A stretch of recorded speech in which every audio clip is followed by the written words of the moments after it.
Welcome everyone back to another Dragon Ball Z Dokkan Battle video. My name is DFree. Here today we will be covering all of the new stuff that's coming out. So if you guys enjoyed today's video, hit that subscribe if you're new for more content. Huge shout out to the man Goresh for the translations as well. So in case you didn't know, we do have a brand new Piccolo, of course, right? That's obviously been something we've known about for a while. We're going to go over the card arts really quick here. We do have the LR Cell Prime Battle unit coming into the game, the free LR Cell. We do also have the Awakening for the Icarus and Kid Gohan card, so that's a thing. We also have a brand new Nail, because Nail gets a card before Krillin, but who's judging, man? Another card, a decent card, right? Krillin has some cards. Anyways, well, Nail has some cards too. Anyways, Piccolo here, and Transformation Piccolo. So, yeah, we're going to go to take a look at everything. So, it was said in the V-Jump, in case you're wondering, I'm going to say it right now, his name is just Piccolo. The name is exactly the same in both forms. The thing is about this game, they could have technically called literally any Piccolo that's come out after this part of the series, like, for example, the Dragon Ball Super Piccolos that are in the game, or one of them. I think there's one. Anyways, they could have called him Fused with Kami, but they didn't, so it was pretty obvious they wouldn't do it with that card. They should have, but they didn't. Anyways, we have translations for all those units. If you want to see their super attacks, I'll leave a video down below so you guys can check that out. It's about a minute and a half. So, LR Cell, Artificial Life Forms, Category 3 key, and 100% to all stats. Alright, that's nice to see, because Artificial Life Forms definitely needs love. They still don't have a main DokkanFest leader either. So, anyways, super attack, the 12 key, heals by 15%. Wow, that's really good. 15% heal. That's actually better than the other LR Cell. His is 10%, I believe. Yeah, it's 10% for his, but it's also an AoE, so you kind of pick your poison with that. But still, very good. Other than that, though, the 18 key super lowers the enemy's attack and defense. That is really good. That's very impressive between those two. Again, this is a free card, so I obviously have to set the bar a little bit lower. Attack and defense plus 20,000. Yes, flat boosts. Unfortunately, he has that, but being an LR, having the LR stats, higher SA, all that stuff, he's going to be just fine. He's not going to do, like, crazy damage, but he'll be just fine with the flat boost and stuff like that. He'll tank the, pretty well, too. Also, in conjunction with the attack and defense down. But, yes, Prime Battle cards generally just get flat boosts, unfortunately. Key +1 whenever a super attack is launched with a maximum of 6. Wow. Okay, so we get self-sufficiency. It's not just for any attack. It has to be a super attack, but any super works. When key is 18 or more, gain further attack plus 20,000. And perform a guaranteed crit if the target enemy is in attack down status. Okay, another 20,000. That's still, like, again, there are, I'd have to look at Prime Battle Trunks and the Vegeta for examples, but I don't think that attack total of, 40,000 is anything crazy in relation to those other cards, off the top of my head anyway. But the ability to get the guaranteed crit is nuts, man. The thing about that is the enemy has to be in attack down status, which he can do with the 18 key super, right? So that's fine, right? That's fine. The thing is that they do have the restriction on there when key is 18 or more. So the thing about that is when it comes to the 18 or more thing, that would not actually proc on an additional super because it would shoot you back down to the 12th key super. We'd have to test it out, but I'm pretty sure that would be how that would work. So you'd need to realistically run another attack down unit, to be honest, to be able to proc that guaranteed crit. It's kind of weird. We'd have to test it. Hopefully I'm making sense to you guys, but he wouldn't be able to benefit from his own 18 key super on the same turn if the enemy wasn't already in attack down. He'd have to wait another rotation, and by then it'd be off. Again, unless another unit can do it. But anyways, and also there is, I'd be remiss not to mention that you can't always attack down enemies, but if you can, that's nice, right? You're, I guess, a little bit more likely to have defense down than attack down, but still nice. Flea, Messenger from the Future, Big Bad Bosses, Attack of the Clones, Shattering the Limit, Shocking Speed, and Legendary Power. Thank you for giving him Shocking Speed, because all these other links are only good when paired up with a Cell unit, pretty much, which is fine, but Shocking Speed makes him versatile, so that's good. And Shattering the Limit as well, by extension, makes him pretty versatile too. And Legendary Power, of course. Categories are Androids, Artificial Life Forms, Transformation Boost, and Time Travelers. Very impressed by that card. The super attack's very nice. The guaranteed crit, when you can get it, will always be really nice. And that actually raises his damage cap quite a bit as well because of the fact he's going to be getting a critical hit. So we have Piccolo here. Fusion of Kami and the Demon King. So yes, it's just called Piccolo. Right, like I said. Leader skill is Namekians, 4 key 170. I felt like it was a given Namekians would get that just because they generally give, look at how barren this is. Holy. They generally give 170 across the board to a category like this. That's very, very barren. Doesn't have anything. They even gave them 4 ki because they really felt bad for this category. That's really what it is. And then also another category is here, worthy opponent. So, or worthy opponent gets 3 ki 150. This right here is very important. I don't know what's in this category yet. We'll have to wait till we get the data download. At the time of the recording, we do not have it. But the worthy opponent category is important because of the fact that it's going to add more units to your unit pool. They had to do something like this for Piccolo, just because, again, even with him and Nail coming, and the issue with Piccolo coming is there's so many other Piccolo cards that he invalidates all of them, including, like this one right here, who's really good, right? But he invalidates all of them. And we didn't have a good Nail card, so we needed that too. And also there's opportunities for split Sal, Nell, and Purina cards, right? But this just still was going to be incredibly exclusive, pretty much, to the point where it just really wouldn't be usable. So this is very important. They needed something like this. I'm sure this category will have some very good like support units and tie-in units and things like that that'll help out with this overall team that the Piccolo is building.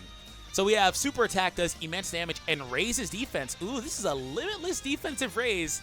He's also physical. This screams the new Ultra Instinct Goku event already. Those are the 2 things you need for the most part. I mean, you don't really need the physical typing, but boy, does it help. And then the defense raise, oh yeah, that screams Goku event. Passive skill, attack and defense plus 100%.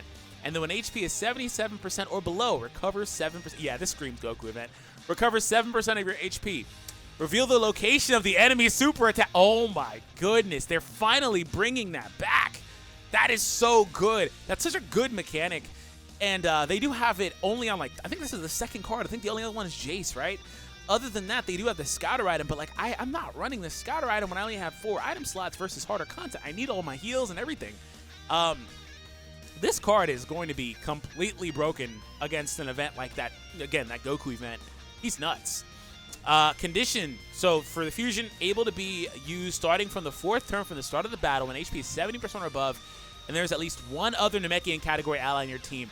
Okay, so I was going to say that first part is super easy to achieve, right? But they're kind of I don't know, whatever. They're kind of like hampering the category or the condition a little bit by forcing you to run a Namekian category ally on the team, which is not hard to do. I mean, you could put somebody there, but ultimately, I guess that should, honestly, I think that should actually just trigger whenever you have Piccolo as a lead and then a Piccolo friend. So if like worthy opponents wind up being a nuts category, you can literally just avoid all these other cards for the most part and just run Piccolo lead and Piccolo friend, and that should trigger the category or the requirement, right? Again, further testing is required, but I'm pretty sure that would trigger it. And let me know if you know otherwise in the comments. But again, that's still really easy. Very good restriction. I don't mind this. So other than that, the links are Z Fighters, Experienced Fighters, Namekians, Shocking Speed, Brainiacs, Cold Judgment, and Fierce Battle. These were about the best links he could get, to be honest. These are about the best links a Piccolo character can get. Like, he's not going to get, like, Super Saiyan or anything like that crazy, right? And unless you're Pycon, you're not getting Prepare for Battle unless you're a Saiyan card, pretty much, right? So he's forced to get Shocking Speed. Brainiacs was a given. Namekians he automatically had to have. Same with Fierce Battle. Cold Judgment definitely was going to have that. Experienced Fighters and Z Fighters too, because that's the only way you can really give him attack links between those 2 links and Fierce Battle. So like this was all a given. Only categories are Namekians and Worthy Opponent. So post-transformation, Super Attack greatly raises attack for 1 turn and causes immense damage to the enemy. Interesting. So if you're up against that Goku event, you probably would like to avoid the transformation for a few turns, if possible. It's starting from the 4th turn. It doesn't have to start or activate on the 4th turn and then just never again. But the reason why is because you could benefit from the defense raise a little bit longer. As it stands now, the 4th turn is, you'd only get a couple of super attacks with Piccolo, generally, right? And if he's actually on the 2nd rotation, he comes back on the 4th turn, turn 2 and then turn 4. The only way he'd have to be turn 1 to be able to get a couple super attacks with him pretty much before he transforms, assuming that you have the condition met. Otherwise, in just about any other scenario, as soon as he pops up, he'd just transform at the start of the turn. So yeah, it's really good. This is 4 turns is really good, man. But we knew that already when we saw transforming Dragon Ball Super Broly. But again, against that content, you probably want to avoid it a little bit. But on anything else, it doesn't really matter. Attack and defense plus 120. Reduce damage received by 40. Oh, that's... Okay, you still probably would like to avoid it for like a turn, but that's just me kind of like trying to save what I said, because really with the defense at 120, potentially 1 or 2 supers in the bank, raising defense for the previous form, and then reduction, you probably don't need it. But, okay, I should have read the passive first. Increases own critical hit chance the higher the health remaining. from 10 to 40%. He has a built-in up to 40% crit chance. Wow. And then if your HP happens to dip below 77%, which is really easy to do. 77% is not like below 50 or 30 like some of these other restrictions. Recovers 10% of your HP and reveals the location of the enemy super attack still. This card is nuts. Piccolo is really good. He is really good. But again, they had to make him good because he's in a really weird spot. We're in the chronological order of release. We're going to be getting something really good really, really soon. So he's in a really weird spot. Anyways, the Awakening for the Gohan here. Tech and physical types get 3 key and 70% to stats. Supreme damage the enemy with a medium chance to stun the enemy. Passive skill is key +1 and attack and defense +120. He didn't have any boost like that previously, did he? No, he didn't have a start of the turn boost. He only had this part. Wow. Okay, so they went ahead and gave him a full-on boost, and not just any boost, 120. I'm actually really excited for that AGL Whis Awakening eventually, right? Because he was the original automatic heal unit like this. Low chance to evade the enemy's attacks. Oh, he has a built-in dodge chance, too. It's a low chance, so it's not going to be good, obviously, but it's helpful, right? It's not going to be common, just to say the least. Key +3 and attack +30%. High chance to evade enemies' attacks as the first attacker in a turn. So if he's the first attacker in the turn, he gets another 3 key and then a high chance to evade the enemy's attacks. So I'm going to assume this is just like the free to play Birder and a few other cards where, you know, the attacks, if he's in the front spot, the attacks that happen before he gets a chance to attack, he's still going to be functioning with the low chance. But after he gets a chance to attack, it'll calculate that and then go from there, right? It could have worked the other way around where it always is at the start of the turn, but I'm going to just assume that it works just like the Birder card. But that being said, key +1, and he gets a lot of key, man. You don't need it. Key +1 and attack +10% and a medium chance to evade enemies' attacks as the first attacker. Wait, what? Huh? I'm guessing as the second attacker? I think this is a typo. Let me refresh the page. I think that's a typo. Yeah, it is. Okay. I was like, wait, what? Okay, so if he's the second attacker, he actually gets a medium chance. Okay, so if he's on rotation, he has a high or medium chance to evade attacks. But if he's a floater, which is probably his best role, he only just has the low chance. But also, they give you an added bonus of more power between the two spots, making it to where they're trying to incentivize leaving him on the rotation. Attack +200%, perform a guaranteed critical hit, and fully recover HP when HP falls below 30% once only. When you are below 30%, he is going to have his start of the turn boost. He's going to have the boost, if you have him in the front spot, of 30% more attack. He's going to have 200% more here and a guaranteed crit. What the heck? This card is going to be... He's got one of the highest total passives. This is so funny. He's going to do a ton of damage. It's not going to be as much as you would like, I guess. Probably. I don't know. We'll have to see. His attack really isn't too low. He's going to awaken. It's going to be interesting, man. This card's going to be really interesting. Saiyan Lineage, Berserker, Demon, The Innocence, Gaze of Respect, Shocking Speed, and he picks up Fierce Battle. Interesting. Having Shocking Speed makes him very good because the rest of the stuff isn't super common, aside from Fierce Battle, of course. Hybrid Saiyans, he's very usable there because of Shocking Speed. We've talked about on numerous occasions how the Gohan leader really wants that. Movie Heroes, he's still good there as a floater. Goku's family, pretty solid there as well. And then he's going to be nuts on Youth as well. So we're going to take a look at the nail for the last card. Namekian category, 3 key, 150. Wow. Wow. 3 key, 150? Wow. You don't even need the... You'd like the Piccolo. But to run the team and at a very efficient clip, you don't even need the Piccolo. Wow. Okay. He's also on Planet Namek Saga. So he's another buffed unit. Well, another unit to buff that category ultimately. And he's AGL too. So he's going to fit alongside that previous Piccolo, the AGL Piccolo card, if you happen to run something like that, because this guy is on Planet Namek as well. So that's a nice little pair that they got going on there. Mystic Flasher causes supreme damage to the enemy and raises attack and defense. Ooh, no turn restriction. Limitless attack and defense raise. Nail is going to be nuts on the Piccolo team. Passive is Hope of the Namekians. Attack and defense plus 100%. If there's a Piccolo unit on your team, attack and defense plus 100% and gain.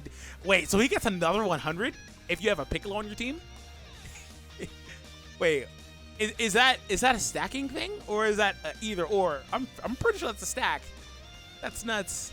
100% more attack and defense, and gain damage reduction based on the amount of HP remaining. The less HP, the greater the boost. Oh, that's how they screwed it. I was gonna say, wait, what? Higher up to 77? That's nuts. It's still not bad. Getting any sort of mitigation is good, especially when you have a very high defensive stat. This guy is AGL, and he's basically made for that Goku event too. He's gonna destroy it. 10 to 77% mitigation. If there's a Wicked Bloodline category enemy, perform an additional super and a critical hit. Okay, so I can't say this next part without kind of sounding, what's the word? A little bit, because I was critical of the Evil Boo EZA for basically having that exact same part of the passive, guaranteed super and then crit. Hypocritical, that's the word. So just because this unit is so good with everything else he does, regardless, I don't really mind that too much, but I still don't like it, right? Because what happens with this guy is he's forced to be used alongside of Piccolo, which is a little nitpicky as a criticism, but it is a thing, right? Because he has to be alongside of Piccolo. If he doesn't get that, he's still good, 100% attack and defense. I mean, that's still, like, you know, better than what the Evil Boo has at the start of turn, which is 90%, I believe, right? But if you do have Piccolo, he gets mitigation and another 100% attack and defense, and the mitigation goes up to 77, right? That's nuts, and that's super easy to do considering it's a Namekian team. Any Piccolo can be ran there. If you don't happen to have the new summonable Piccolo, again, the AGL Piccolo is really good, slept on, very good, so you can run him and you're fine. So again, it's not a hard thing to do at all. But if there's a Wicked Bloodline enemy, he also gets that plus the super attack and crit, so he's nuts with all those things considered. And because 2/3 of his 3-part passive are always triggerable, I'm going to say, because the second part, if he's on a team, he's going to be alongside of Piccolo. I think that you can just kind of look at those two and say he's amazing without even considering the Wicked Bloodline part. So the links here, Namekian, Cold Judgment, Hero, Supreme Warrior, Experienced Fighter, Shocking Speed, and Fierce Power. So those last three, and then the Namekian ones, and Cold Judgment. Oh, he has Cold Judgment. That's a 20% defense link. This guy and Piccolo are going to be crazy good. They are going to be so good together. And Hero's also a defensive link for the matter. I'm pretty sure it's a defensive link. You're not going to get it, though, but, like, it's a thing. I'm not going to pull it up. But, yeah, this is very impressive as a list of units. Ultimately, they're all really impressive. So let me know what you guys think. Hope you guys enjoy. Remember, check out the super attacks down below, and I'll catch all of you guys in the next one.